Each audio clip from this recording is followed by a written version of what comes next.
नक्साल हिटीमा पानीको पुनः प्रवाह सम्पदा संरक्षणको सफल प्रयास।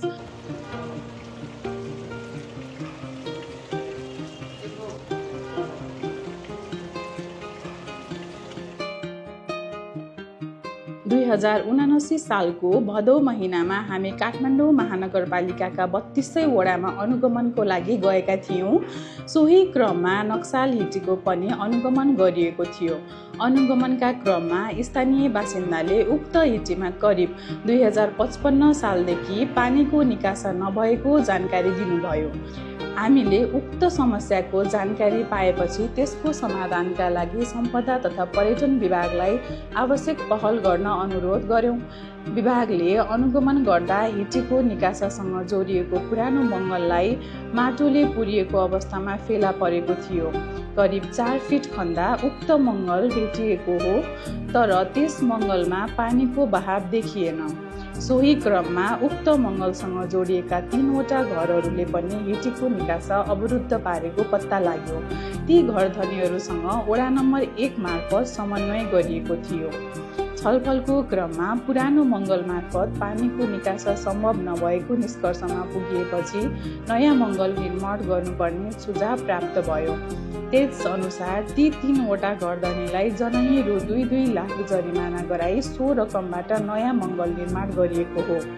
उक्त हिटीको निकास नारायणहिटी सङ्ग्रहालयभित्र बग्ने टुकुचा खोलासम्म पुग्ने संरचनामा जोडिएको छ, तर टुकुचासम्मको मार्गभित्र रुखका जरा सहित अवरोधहरूका कारण पनि हिटीको प्रणाली प्रभावित भएको पाइयो। करिब 8 महिनासम्म हिटीको निकास प्रणाली र पानीको स्रोतमा निरन्तर कम आएको थियो। त्यसको परिमाण स्वरूप अहिले सो हिटीमा 2 वटा स्रोतबाट पानी आउन थालेको छ।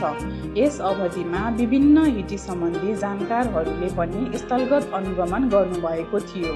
हाल उक्त हिटीमा निरन्तर रूपमा पानी प्रवाह भइरहेको छ र सम्पदा विभाग मार्फत यसको पुनर्निर्माण कार्य सम्पन्न भइसकेको छ। यो ढुङ्गेधारा चाहिँ फर्स्टमा यहाँ आएर हेर्दाखेरि चाहिँ यो ढुङ्गेधारा हो कि पोखरी हो भन्ने नै कन्फ्युजन थियो। नक्सालको यो ढुङ्गेधारा अब लगभग बन्यो होइन। अब के हामीले काम गरेको छ? अब यसमा पहिला पोखरी जस्तो भइरहेको थियो होइन। यसमा पोखरी नै सबैले पोखरी नै भन्थ्यो। अब यहाँ मान्छे पनि पोखरीमा डुबेर मर्यो होइन, आत्महत्या जस्तै कार्य भयो होइन। निकास यही हो। यहाँ निकास नगएर हामी अन्ड्योलमा परिरहेको थियौँ। 7 महिना लगाएर अब पहिला तपाईँले भन्दिनु होला हुँदैन भन्ने थियो यो निकास होइन। 7 महिना लाग्यो, तर काम गर्ने केटाहरू पनि भित्र छिरेर जुन किसिमले गरिदियो। के गर्दै आउनु अब मैले अगाडि पठाउनु पर्ने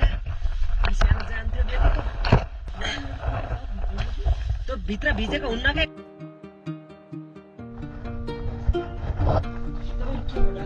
यो मुहानको बारेमा कुरा गर्ने हो भने पहिला पनि पानी त सायद आइरहेको हो।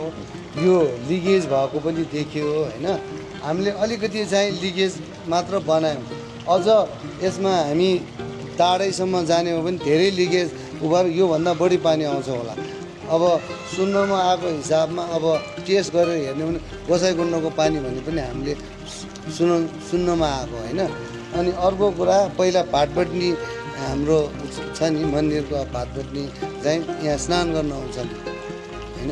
त्यसैको पाइला पनि भन्ने कुरा यो देखेँ सुन्नमा आएको है किम्वदन्ती। यो ढुङ्गेधारा यति बनाउनलाई मलाई धेरै सहयोग गर्नुहुने मनोज ताम्राकार, अबिल लगायतका अन्य साथीहरूलाई सर्वप्रथम म धन्यवाद दिन चाहन्छु।